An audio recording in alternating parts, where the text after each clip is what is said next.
Olá pessoal do quinto ano, tudo bem com vocês? Mais ou menos. Vamos então para o nosso terceiro capítulo do nosso módulo, que vai falar sobre a civilização egípcia, tá? Esse, por ser um conteúdo muito denso, muito grande, eu vou dividir essa aula em duas partes, tá? A primeira parte nós vamos falar sobre os mistérios do Egito, sobre a unificação política do Egito e sobre o Rio Nilo, ok? Nesse primeiro momento. Muito bem. Qual é o objetivo dessa aula? Quais são os objetivos dessa aula? Primeiro, identificar as diferenças que existem sobre o Egito antigo. Segundo, relacionar as mudanças anuais do Rio Nilo com o trabalho dos camponeses. Terceiro, representar a sociedade egípcia.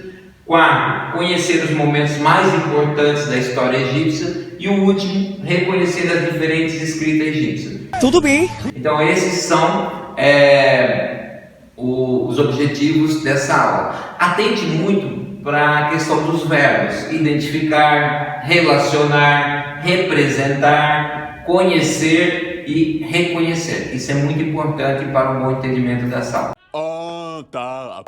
Vamos lá então para o primeiro tópico. Então, os mistérios do Egito. O Egito é uma das civilizações mais impressionantes que existe. Ela é cercada de mistérios, histórias, né, que até hoje os filmes acabam de alguma forma explorando. Tá? E tem até quem diga que eles tiveram contato com os extraterrestres.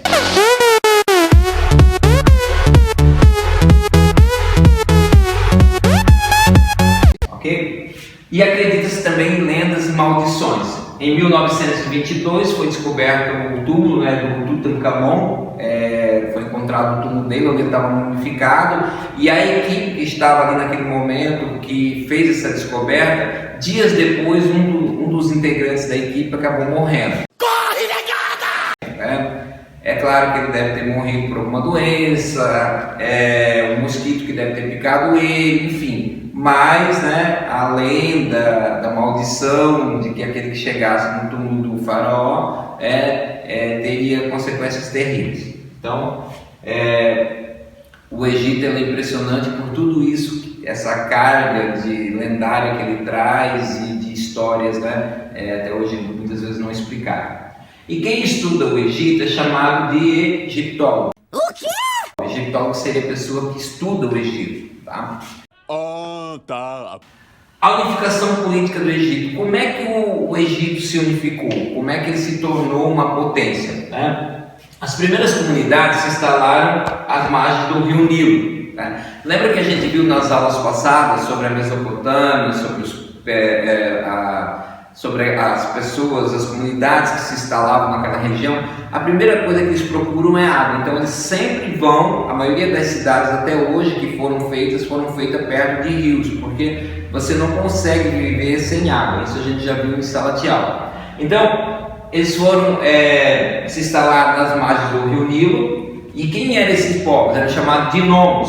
Eram agricultores e pastores. Então os nomos eram agricultores e pastores que se instalaram às margens do Rio Nilo. Após muitas guerras que houve, a região ficou dividida. Então o Egito acaba se dividindo em duas partes: o Baixo Egito, que vai ficar ao norte, acima, e o Alto Egito, que vai ficar no sul, ao baixo. Então o Egito acaba se dividindo. E lembrando vocês também que o Egito fica no nordeste da África, fica bem, o nordeste também da Mesopotâmia, ok? É mesmo, O Rio Nilo e a produção agrícola.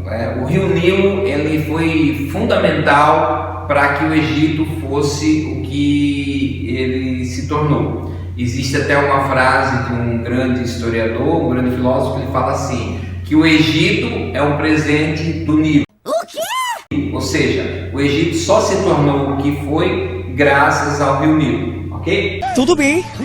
Os egípcios eles conheciam bem o ciclo anual das cheias do Nilo. Então, em certa época do ano, o rio ele transbordava, entre julho e outubro era o período das cheias, ele transbordava, e depois tinha vazante. Então, após as águas retornarem para os leitos, o solo ficava úmido. Existe até um provérbio, tem uma passagem bíblica, Eclesiastes capítulo 12, que fala assim: lança o teu pão sobre as águas, que depois de muito tempo o terás. Isso faz referência ao rio Nilo, segundo os estudiosos. Então, nesse período eles plantavam, que era entre novembro e fevereiro. Então, entre novembro e fevereiro, os agricultores plantavam, depois que as cheias, o rio tinha baixado a sua vazante.